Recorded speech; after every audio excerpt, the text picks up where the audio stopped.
పద్ధతి. Praise the lord. ఈ దినము దేవుని యొక్క వాక్యాన్ని మనం విందాం. పరిశుద్ధ గ్రంథంలో నుండి కీర్తనల గ్రంథము 31వ కీర్తన 19వ వచనాన్ని మనము ధ్యానం చేద్దాం. ఆయన మందిరములో చేరిన మనందరము కూడా దైవ వాక్యాన్ని ఆలకించుదాం. కీర్తనల గ్రంథము 31వ కీర్తన 19వ వచనాన్ని త్వరగా చదివి సహకరించాలని ప్రభు నామములో తెలియజేస్తున్నాం. నీయందు భయభక్తులు గల వారి నిమిత్తము నీవు దాచి ఉంచిన మేలు ఎంతో గొప్పది.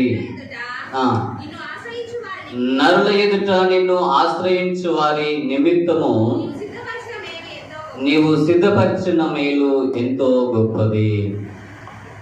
కీర్తనకారుడు తెలియజేస్తున్న మాట ఏమిటంటే, నీయందు భయభక్తులు గల వారి నిమిత్తము నీవు దాచి ఉంచిన మేలు ఎంతో గొప్పది. నరుల ఎదుట నిన్ను ఆశ్రయించు వారి నిమిత్తము నీవు సిద్ధపరిచినటువంటి మేలు ఎంతో గొప్పది అని తెలియజేస్తూ ఉన్నాడు. ప్రియమైన దేవుని బిడ్డలారా, మనందరము మన అనుదిన జీవితంలో ఎన్నో పరిస్థితుల్లో ఎన్నో కష్టాల గుండా మనం వెళ్తా ఉన్నాం. మనం మంచి వాళ్ళమా కామా? ఎవరు మంచి వాళ్ళండి? చెప్పాలి, ఏకీభవించాలి. మంచి వాళ్ళను మా చేతులకు సార్, నేను మంచిదానను, నేను మంచివాడనని మంచిలు కాదా మీరు? మనందరికీ మనము చాలా మంచి వాళ్ళుగా కనబడతా ఉంటాం. మనము చెడ్డోళ్ళమని ఎవరు చెప్తారు మన గురించి? వేరే వాళ్ళ దగ్గర మనం మంచిగా ఉంటే మన గురించి మంచోళ్ళు అని చెప్తారు. మనం వేరే వాళ్ళకు నచ్చకపోతే వాళ్ళు మన పట్ల చెడ్డగా చెప్పే ప్రయత్నం చేస్తారు. కానీ ఇక్కడ వాక్యంలో మనం చూస్తూ ఉన్నాము, దేవుడు ఎల్లవేళలా మంచివాడు అని మనము నమ్ముతున్నామా? దేవుడు మంచివాడా? ఎంతమంది నమ్ముతున్నారు ఈ మాట? ఎప్పుడన్నా దేవుడు మంచివాడు.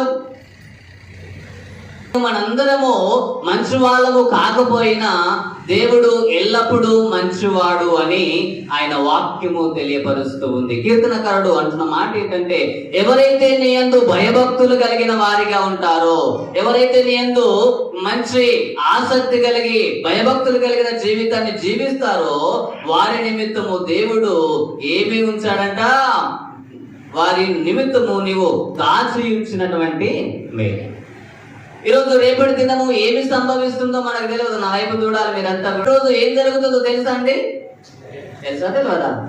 పోయినసారి సార్ కూడా చెప్పాడు మాట్లాడమని కదండి. మనము రేపటి రోజు మేలు కలుగుతుందా, ఆపద వస్తుందా, కష్టం వస్తుందా, ప్రమాదం వస్తుందా, అది నీకు నాకు తెలియదు. రేపటి రోజు ఏం జరుగుతుందో ఎవరికి తెలుసు అంటే అది ప్రభువుకే తెలుసు. అందుకే ఇక్కడ వాక్యములు అంటున్నాడు, నువ్వు ఒకవేళ ఆయన యందు భయభక్తులు కలిగిన జీవితాన్ని నువ్వు జీవిస్తూ ఆయన సన్నిధానంలో నీవు ఉండేమంట, వాళ్ళకి చిన్న అహంకారం కాదు సార్ అంట, వాళ్ళకి చిన్న పౌరుషం లేదంట అంటారా? చాలా గర్వం ఉంది అంట. దేని బట్టి గర్వం వస్తుందండి? దేన్ని బట్టి వస్తుంది గర్వం? డబ్బును బట్టి గర్వం వస్తుంది, ఇంకా వెండి బంగారమును బట్టి గర్వం వస్తుంది, ఇంకా చేన్లు భూములు ఉండడం వల్ల గర్వం కూడా వస్తుందా లేదా? కొంతమందికి ఉద్యోగం బట్టి వస్తుంది. నీ వాళ్ళు ఉన్నారు, నీ దగ్గర ఏమన్నా కనీసం చెట్టు కడదామంటే డబ్బులు లేవు, నా దగ్గర ఎన్ని చూసినావా అని అట్లా గర్వపడే వాళ్ళు ఉండొచ్చు. నీకేముంది, ఇంత చదివిన ఉద్యోగం లేదు, చూడు నేనేం చదవలేదు కానీ నాకు ఉద్యోగం వచ్చింది, దాంట్లో కూడా గర్వపడే వాళ్ళు ఉండొచ్చు. కానీ ఇక్కడ వాక్యంలో అంటున్న మాట మనము చూస్తే ప్రియులారా, నువ్వు ఏదో ఒక రోజు దేవుడు నీకు సమయము ఇస్తాడు. ఇನ್ನು వారు వాళ్ళ గర్వము రావడానికి కారణం అంటే డబ్బు ఉందేమో, ఆస్తులు ఉన్నాయేమో, వాళ్ళు వాటిని చూసి గర్వపడుతున్నారు. కానీ ఈరోజు నువ్వెవరిని చూసి గర్వపడవు తెలుసా? ఏమున్నా లేకున్నా దేవుడు నీకు టైం ఇస్తాడన్న సంగతిని నువ్వు మర్చిపో. ఏదో ఒక రోజు టైం దేవుడు నీకు ఇస్తాడు. దేవుడు నిన్ను పేదరికంలో నుండి ధనిక స్థితిలోనికి, ఆశీర్వాదంలోనికి దేవుడు నడిపిస్తాడు. నువ్వు కన్నీరు గారుస్తూ ప్రార్థన చేస్తున్నప్పుడు ఏదో ఒక రోజు నిన్ను కొడుతున్న నీ భర్త మార్చబడతాడు తప్పకుండా. ఏదో ఒక రోజు నేను మీద మనసు మార్చుకొని నిన్ను తిట్టడం మానేసి నిన్ను ప్రేమించే స్థితిలోనికి వస్తాడు.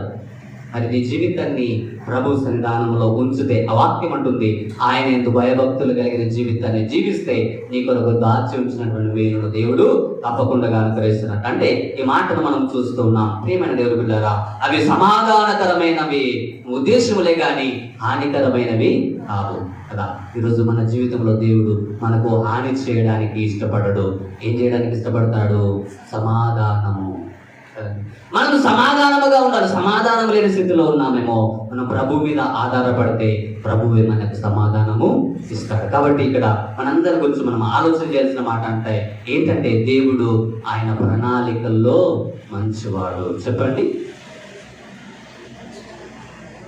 ఆయన ప్రణాళికల్లో మంచివాడు. మనం మంచివాళ్ళం కాకపోవచ్చు, కానీ దేవుడు ఎలాంటి వాడంట? మంచివాడై ఉన్నాడు. అందుకే ఆయన మనల్ని ప్రేమించాడా? మనము ఆయనను ప్రేమించామా? చెప్పండి, ఆయనే మనల్ని ప్రేమించాడు. ఇంకా ఎట్లా ఉన్నామంటే మనము ఇంకా పాపులమై ఉండగా క్రీస్తు మన కొరకు చనిపోయాడు. రెండవది మనం చూద్దాం. రెండవ మాట, రోమిలకు రాసిన పత్రిక 8వ అధ్యాయము 28వ వచనం చదవండి త్వరగా.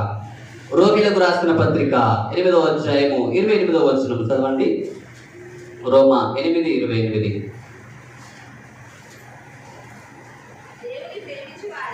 దేవుని ప్రేమించు వారికి అనగా ఆయన సంకల్పము చొప్పున పిలువబడిన వారికి సమస్తమును సమకూడి జరుగుచున్నవి. దేవుని ప్రేమించు వారికి అనగా ఆయన సంకల్పము చొప్పున పిలువబడిన వారికి మేలు కలుగుటకై సమస్తమును సమకూడి జరుగుచున్నవని ఎరుగుదుము. ఈరోజు మనము దేవుని ప్రేమిస్తూ ఉన్నప్పుడు, దేవుణ్ణి వెంబడిస్తూ ఉన్నప్పుడు, ఆయన సన్నిధికి వస్తున్నప్పుడు ఏం కలుగుతుందంట? సమస్తము కూడా సమకూడి. దేని కొరకంట? మేలు చేయడానికి. మన జీవితంలో మేలు కావాలి, ఆ మేలు కావాలి, ఈ మేలు కావాలని మనం కోరుకుంటూ ఉంటున్నాం. ఆ మేలులు కావాలంటే మేలు కలిగించడానికి దేవుడు ఎల్లవేళలా సిద్ధంగా ఉన్నాడు. తగిన సమయము దేవుడు ఇస్తాడు కదా. ఈరోజు కష్టాల గుండా వెళ్తున్నాం, ఎప్పటికీ గొడ్డు చాకరీ చేయాల్సిన అవసరం లేదు. దేవుడు అక్కడ నుండి తీసుకొచ్చి ఉన్నతమైన స్థితిలో నిన్ను దేవుడు తప్పకుండా, కానీ దానికి తగిన సమయం కావాలి. నీ విశ్వాసాన్ని కనపరచాలి, నువ్వు విధేయతగా ఉండాలి, దేవునికి ఇష్టంగా ఉండాలి, దేవునికి నమ్మకంగా ఉండాలి, ప్రార్థన పరుడుగా ఉండాలి. దేవుడు తప్పకుండా దేవుడు నిన్ను దర్శించి ఏదో ఒక రోజు ఆయన ఉన్నతమైన స్థితిని చేస్తాడు. చూడండి, ఆయన ప్రేమించే వారిగా ఉంటున్నప్పుడు ఆయన సంకల్పం చొప్పున పిలువబడ్డాం కాబట్టి మనందరికీ మేలు కలగడానికి ఏం చేస్తారంట? మనందరినీ మేలుకరంగా ఉంచడానికి దేవుడు ప్రయత్నం చేస్తున్నాడు. ఈరోజు దేవుడు మేలు చేయాలనుకుంటే మనమే కొన్నిసార్లు కీడులో పడుతున్నాం.